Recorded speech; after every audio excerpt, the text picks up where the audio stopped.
উচ্চশিক্ষার জগতে এমন একটা প্রতিষ্ঠান আছে যার রিটার্ন অন ইনভেস্টমেন্ট বা বিনিয়োগের রিটার্নের ধারণাকে যেন নতুন করে লিখেছে। হ্যাঁ, কথা হচ্ছে যাদবপুর বিশ্ববিদ্যালয় নিয়ে। চলুন আজ এর সাফল্যের পেছনের গল্পটা একটু কাছ থেকে দেখা যাক।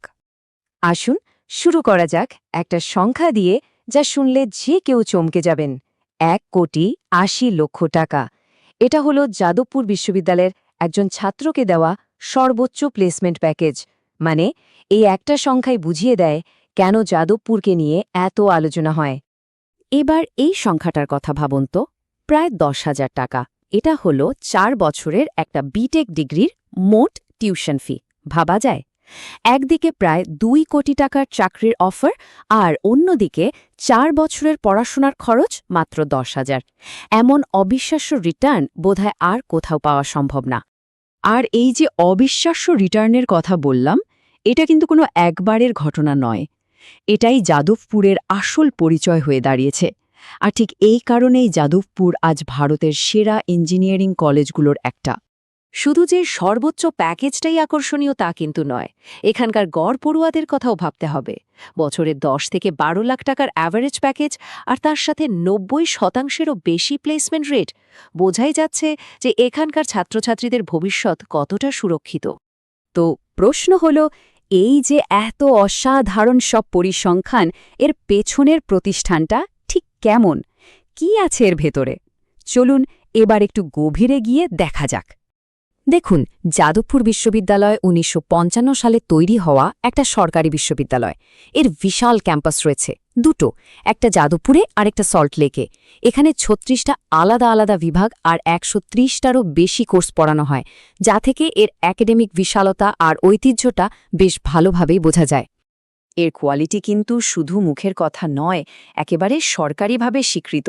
2023-এর NIRF র্যাঙ্কিং দেখলেই বোঝা যাবে, বিশ্ববিদ্যালয় ক্যাটাগরিতে এটা দেশে 4র্থ আর ইঞ্জিনিয়ারিংয়ে 10ম স্থানে আছে। অনেক নামকরা জাতীয় প্রতিষ্ঠানকেও কিন্তু র্যাঙ্কিংয়ে পেছনে ফেলে দিয়েছে যাদবপুর।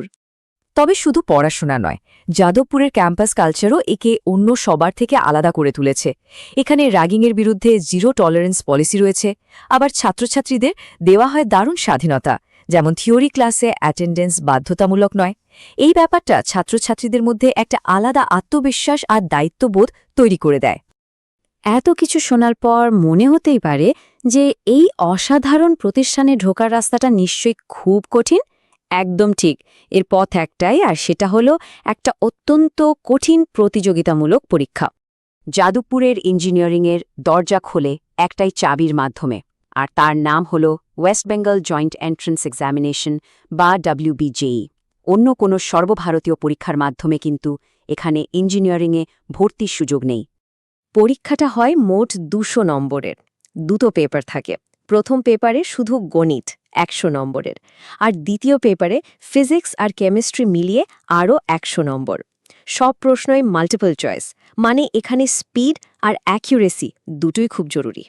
অবশ্যই পরীক্ষায় বসার জন্য কিছু বেসিক যোগ্যতা লাগে, যেমন জেনারেল ক্যান্ডিডেটদের জন্য উচ্চ মাধ্যমিকে ফিজিক্স, কেমিস্ট্রি আর ম্যাথ, এই তিনটে মিলিয়ে অন্তত 60% নম্বর থাকাটা বাধ্যতামূলক।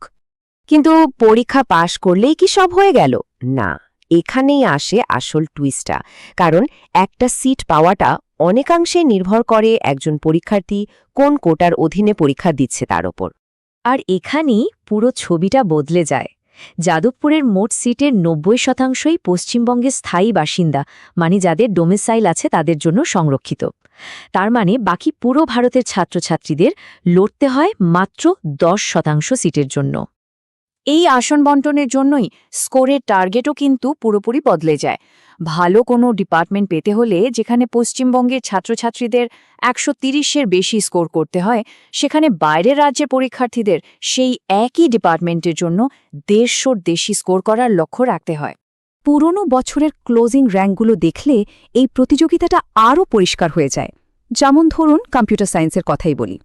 হোম স্টেট কোটায় যেখানে 81 র্যাঙ্ক পর্যন্ত সুযোগ মিলেছে, সেখানে অল ইন্ডিয়া কোটায় মাত্র 10 র্যাঙ্কেই সিট শেষ।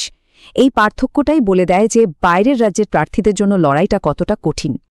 তো ভবিষ্যতের দিকে তাকালে যাদবপুরের ভর্তি প্রক্রিয়া নিয়ে কিছু নতুন আলোচনা শুরু হয়েছে, যা হয়তো আগামী দিনে অনেক কিছু বদলে দিতে পারে। সম্প্রতি একটা খুব গুরুত্বপূর্ণ প্রশ্ন উঠছে, যাদবপুরকে WBGE বোর্ডের সঙ্গে তার এতদিনের সম্পর্ক থেকে বেরিয়ে আসতে চাইছে? ব্যাপারটা হলো, বিশ্ববিদ্যালয় কর্তৃপক্ষ মনে করছে যে WBGE এর সেন্ট্রালাইজড কাউন্সেলিংয়ের জন্য ভর্তি হতে অনেক দেরি হয়ে যায়, আর এই দেরির কারণে অনেক ভালো ছাত্রছাত্রী অন্য কোথাও ভর্তি হয়ে যায়, ফলে যাদবপুরের কিছু সিট খালি থেকে যায়। তাই তারা প্রস্তাব দিয়েছে যে রেজাল্টের পর তারা নিজেরাই কাউন্সেলিং করবে, যদিও এই বিষয়ে এখনও কোনো চূড়ান্ত সিদ্ধান্ত হয়নি। সব মিলিয়ে যাদবপুর বিশ্ববিদ্যালয় সত্যি এক অনন্য প্রতিষ্ঠান। এখানে যেমন অবিশ্বাস্য সুযোগ রয়েছে, তেমনই রয়েছে তীব্র প্রতিযোগিতার চ্যালেঞ্জ।